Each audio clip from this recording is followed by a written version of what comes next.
Hello folks, Fat Guy Flies RC here. We're out here at the cow pasture. We're going to take up the Durafly Ugly Stick version 2. And hopefully it's not too windy to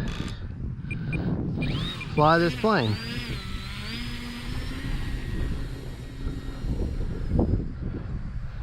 Very aerobatic plane. Doesn't mean, however, that you have to fly it very aerobatic.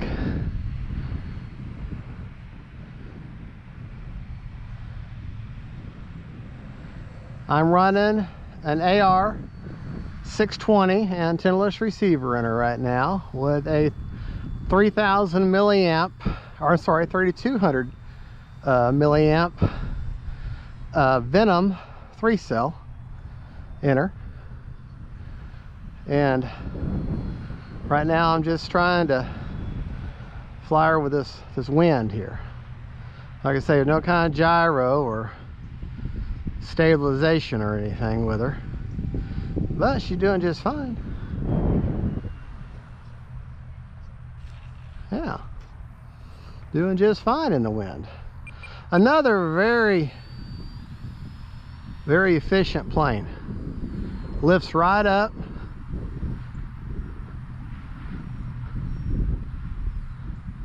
Will get very aerobatic on you if you need one or two, as you can see.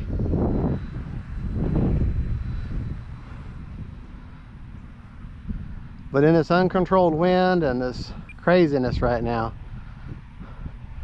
I'm not doing anything spectacular with her, just because of the wind is so great right now. About a 10-mile-an-hour wind. Now there's one cautionary thing that you need to know about this Ugly Stick, is if you start getting up and doing all kinds of crazy maneuvers and stuff, she's kind of a blue color. She'll blend in with the sky, and she's got the exact same markings, exact same everything on the underside of the wing as she does on the top of the wing. So if you get confused with your orientation, yeah, just remember that is a danger with this plane.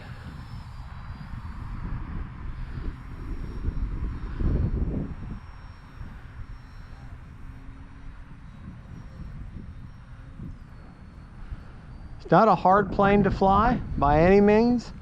From what I understand, back in, I don't know, back in the 40s or 50s when this plane was designed, the idea was just to be a test bed for motors. Now I could be completely wrong about that. Let's give you a nice slow low pass here with her. See, she's just very quiet. And those big wheels that are on her are okay for this grass field. Of course, this grass field is basically professionally manicured, cared for like a golf course. Or at least it has been lately. The owner is insistent upon it, bless his heart. But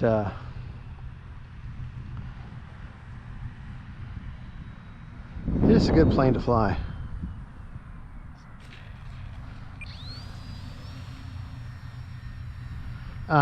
This is the plug and play version. I got her for $119.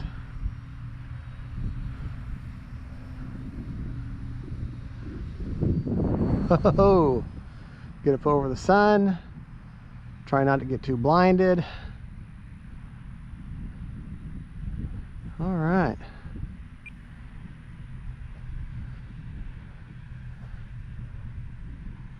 See if I can't just kind of ease her on in here. No flaps.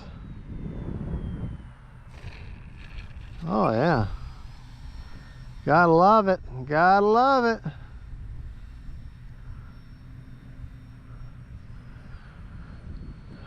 Now she does fly more in a bank and yank style. So be aware of that. The rudder is a little bit anemic, in my opinion. So Oh man, that wind. Not making it very easy on me.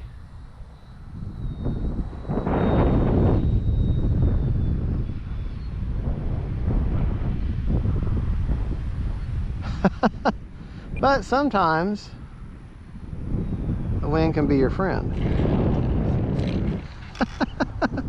See if we can do a stole takeoff here. Well, almost. What, 5-6 feet there?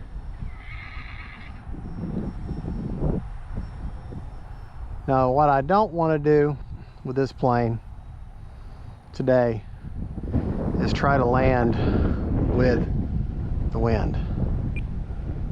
If you were dead sticking and you hadn't have any choice, that'd be one thing, but I don't want to try to do that today. I mean, yes, that's a good thing to practice, but not today.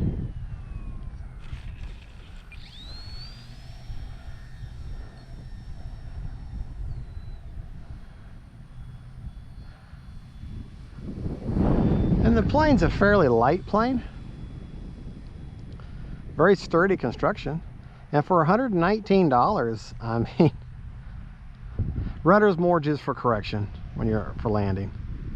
But for $119, my goodness.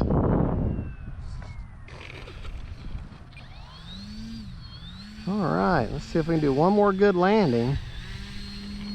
And then we'll switch. Now watch my video on the assembly. Also watch Flanker Tanker's assembly video. And me and him both have discovered that there's a flaw in the design involving the tail wheel. There we go. All right, folks. Well, what it is, turn the motor off. The motor's off. Let me show you. When you put this together in the tail wheel, you have to rake it forward instead of backwards. Now, the instructions will tell you go backwards. Well, let me get a good hold of it. Watch the elevator, or the down elevator. If that was backwards, if that wheel was raking backwards, you'll be riding right into your control surface, and that's not good. So all you do is undo your grub screw, turn it this way, and crank it down. And as you can see, now we don't have any problem. So that's the only design flaw that I can see in this thing. Other than that, it's a great stable flyer. This crazy wind, look at that flag, you can see. All right, folks, thank you for watching. This is Fat Guy Flies RC. Hello, horses. Look, the horse's rear, just what you want to see. Thank you for watching. Don't forget to like and subscribe. God bless y'all.